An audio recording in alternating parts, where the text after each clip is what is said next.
Hello, नमस्ते, राधे राधे, जय श्री कृष्णा दोस्तों। हम आज नया टॉपिक स्टार्ट करने जा रहे हैं, वो है बाल विकास। और बाल विकास क्या है, बाल विकास से पहले उसे क्या कहा जाता था, हम सारी बात करेंगे। और बाल विकास का जो डेवलपमेंट है, यानी जो उसके क्षेत्र कैसे कैसे बढ़े, या उसमें किस किस शताब्दी में किस वैज्ञानिक ने क्या बात करी, हम आज सारी बात करेंगे। तो चलो स्टार्ट करते हैं। बाल विकास, चाइल्ड डेवलपमेंट, ये बड़ा इंपॉर्टेंट टॉपिक रहता है साइकोलॉजी के लिए, यानी जो भी हम इसके एग्जाम्स देते हैं उसके लिए बहुत इंपॉर्टेंट है ये वाला टॉपिक। अब देखो, बाल विकास मनोविज्ञान की एक शाखा है। पहले इसे क्या कहा जाता था? पहले इसे कहा जाता था बाल मनोविज्ञान। इसे क्या कहा जाता था पहले? बाल मनोविज्ञान।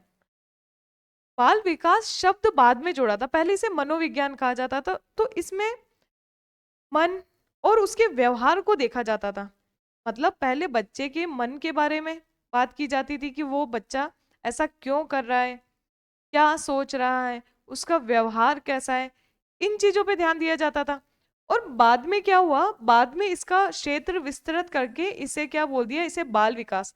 बाल मनोविज्ञान का सीमित क्षेत्र है, और बाल विकास क्या है, उसका क्षेत्र क्या है, सीमित नहीं है, उसका क्षेत्र बड़ा है।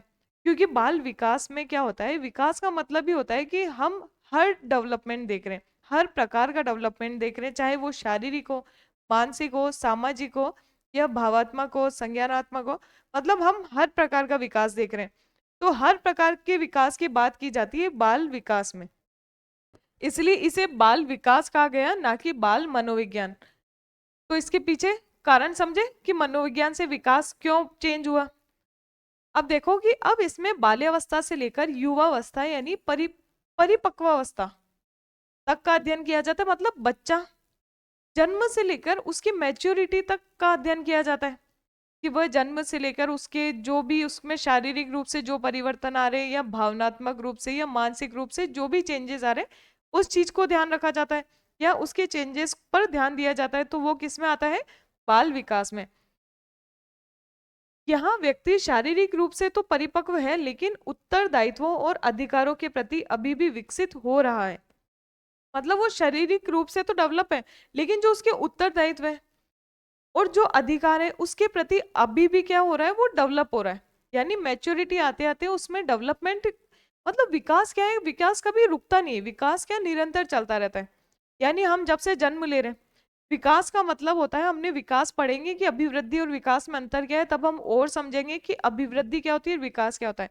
मतलब विकास क्या होता है, हम ओवरऑल डेवलपमेंट देख रहे हैं कि हर प्रकार का उसमें डेवलपमेंट जो हो रहा है बच्चे में, कि जैसे कि वो किस एज में उसकी कितनी हाइट बढ़ रही है, कितना वेट बढ़ रहा है, कितना उसकी बुद्धि बढ़ रही है, कितना वो याद रख पा रहा है, कितना वो लोगों से घुल मिल पा रहा है, यानी हर प्रकार का डेवलपमेंट।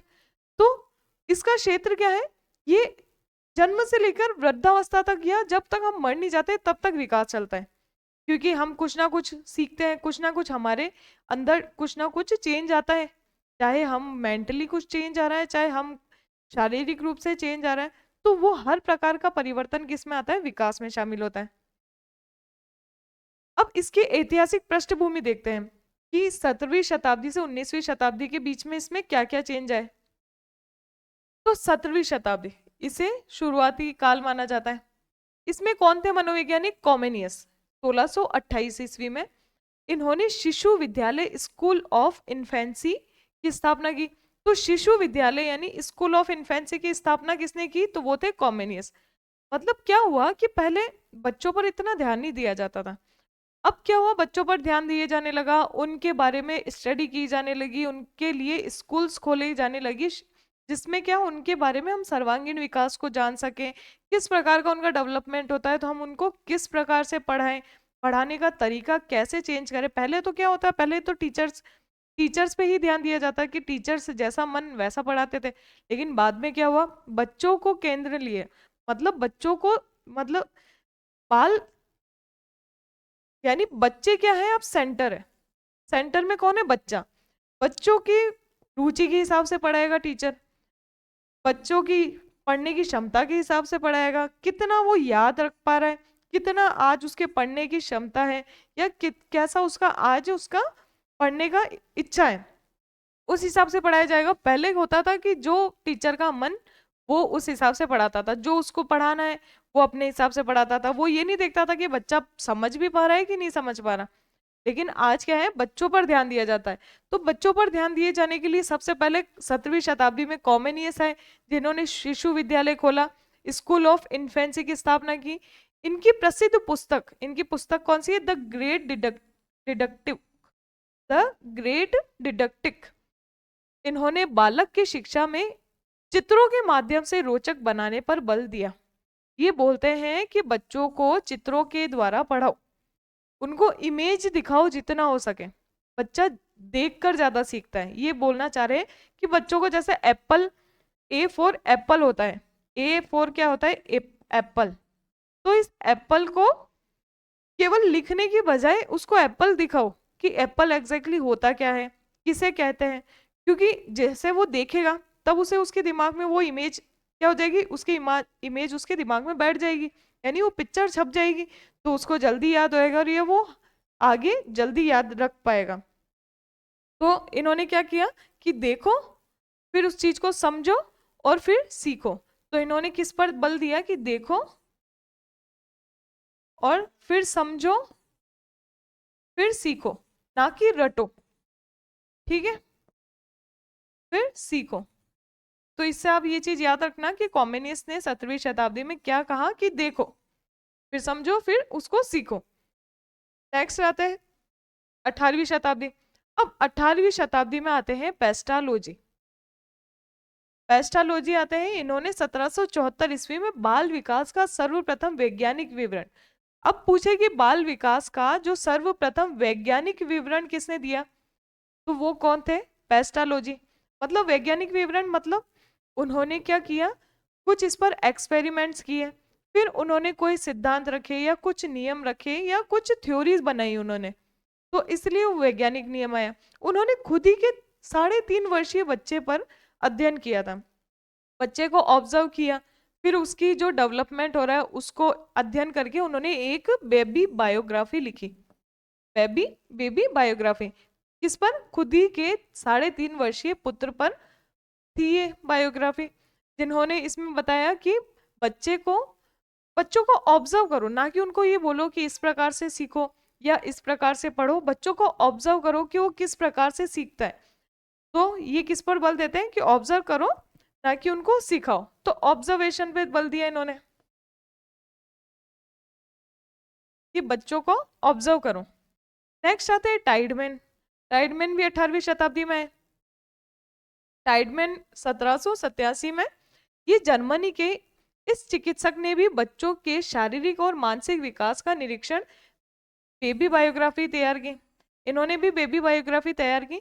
और टाइडमैन ने किस पे बल दिया? टाइडमैन ने कहा कि विकास क्या है, लगातार लगातार होता रहता है या लगातार परिवर्तन होता रहता है उनमें। तो लगातार परिवर्तन की बात किसने करी? तो वो करी थी टाइडमैन ने। यानी हम आज बोल रहे हैं कि बच्चों के, एक बच्चा है जिसके 4 दांत आ गए, तो हम ये नहीं बोलेंगे कि उसके हमेशा जन्म तक बुढ़ापे तक भी 4 दांत ही रहेंगे या मरने तक भी 4 ही रहेंगे। तो मतलब विकास में तो हर प्रकार का विकास शामिल होता है, चाहे शारीरिक हो मानसिक हो। तो ये क्या बोल रहे हैं कि विकास क्या है, ये लगातार परिवर्तन होता रहता है। तो इसके लगातार परिवर्तन के बारे में किसने कहा? तो ये कहा था टाइडमैन ने कि विकास क्या है, लगातार परिवर्तन होता रहता है विकास में। अब आते हैं प्रमुख दार्शनिक जॉन लॉक और थॉमस हॉब्स ने भी इस काल में बालकों के अध्ययन पर बल दिया। जो जॉन लॉक है ना, तो जॉन लॉक का ये कथन है, उन्होंने कहा कि बालक क्या होता है, टेबुला रासा, यानी क्या होता है, कोरी स्लेट। तो जॉन लॉक ने क्या कहा कि बालक क्या होता है, टेबुला रासा, या क्या होता है, इसे क्या कहते हैं, कोरी स्लेट।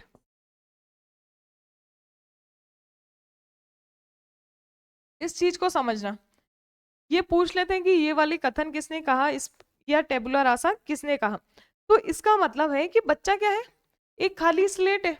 जब वो जन्म लेता है उसमें हम जो भी भरना चाहे ना हम भर सकते हैं, जिस प्रकार के गुण हम उसमें डालना चाहे हम वो डाल सकते हैं। हमारा मन जैसा वातावरण उसको दे रहे हैं वैसा हम उसको सिखा सकते हैं। हम चाहते हैं कि बच्चा चोर बने आगे जाके, तो वो चोर भी बन सकता है, क्योंकि वो तो क्या है, वो खाली स्लेट है, उसका माइंड बिल्कुल खाली है, जैसा हम उसमें भरेंगे वैसा वो सीखेगा। हम चाहते हैं कि बच्चा बड़े होकर डॉक्टर बने, तो वो भी बन सकता है, हम उसको वैसा वातावरण देंगे। तो टेबुला रासा या कोरी स्लेट के बारे में किसने बात करी, तो वो थे जॉन लॉक, जिन्होंने कहा बच्चा क्या होता है, एक कोरी स्लेट होता है या टेबुला रासा होता है, जिसमें हम उसको जैसा बनाना चाहें वैसा बना सकते हैं, बस वैसा एनवायरनमेंट दे। यानी वो निर्भर किस पे करेगा, एनवायरनमेंट पे, जैसा हम उसको वातावरण दे रहे हैं वैसा वो बन जाएगा।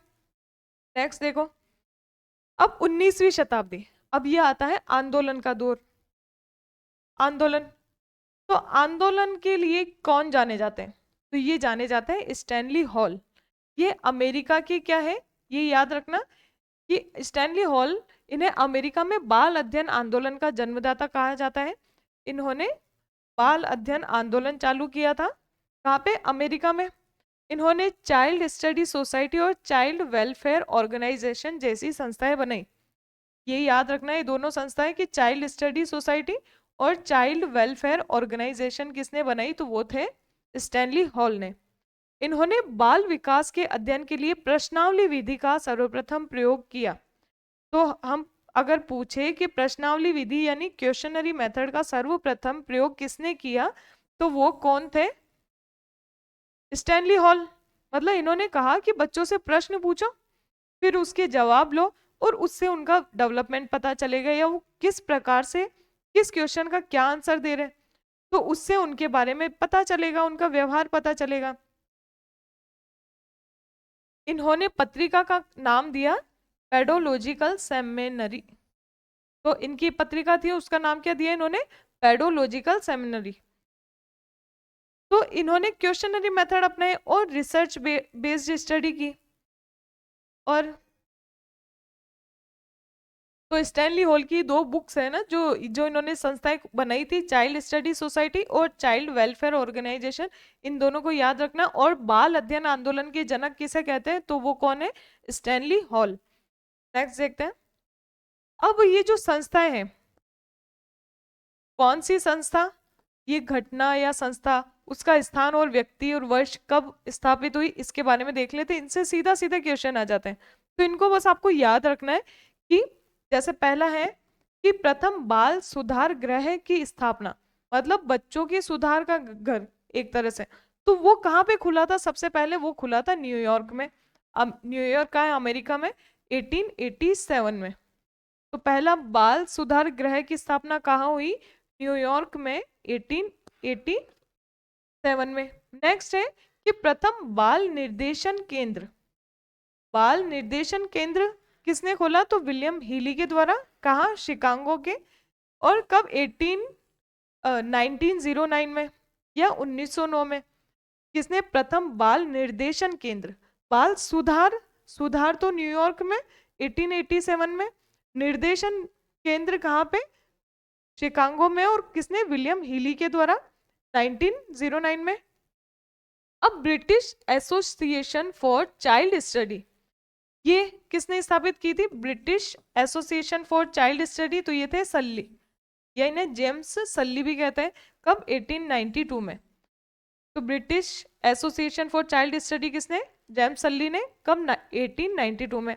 नेक्स्ट है कि भारत में बाल अध्ययन की शुरुआत, भारत में अगर पूछे ना कि हमारे भारत में बाल अध्ययन की शुरुआत किसने करी, तो वो कब, 1930 में, ताराबाई मोडेक ने। किसने, ताराबाई मोडेक ने भारत में बाल अध्ययन की शुरुआत करी कि बच्चों का अध्ययन करो, तो वो भारत में किसने करी, ताराबाई मोडेक ने। बाल मंदिर संस्था, गुजरात, बाल मंदिर संस्था कहाँ खुली, गुजरात में, किसने, गीजू भाई बधेका ने। ये मोंटेसरी से प्रभावित थे और 1920 में इन्होंने ये संस्था खोली थी। 1920 में बाल मंदिर संस्था, कहाँ, गुजरात में। और ये किसके द्वारा खोली गई, तो गीजू भाई बधेका। ठीक है, तो ये फैक्चुअल से इनको तो आपको याद करना पड़ेगा, तो आप इन सबको याद करना। तो आज हमने किसके बारे में बात करी कि बाल विकास क्या होता है, ये किसकी शताब्दी में कौन से मनोवैज्ञानिक आए, उन्होंने कौन से पुस्तक लिखी, और ये कौन सी संस्था है, किसने खोली और कब खोली। अब नेक्स्ट क्लास में करते हैं हम इसके आगे की बात। तो आज के लिए इतना ही, मिलते हैं हम नेक्स्ट क्लास में। धन्यवाद।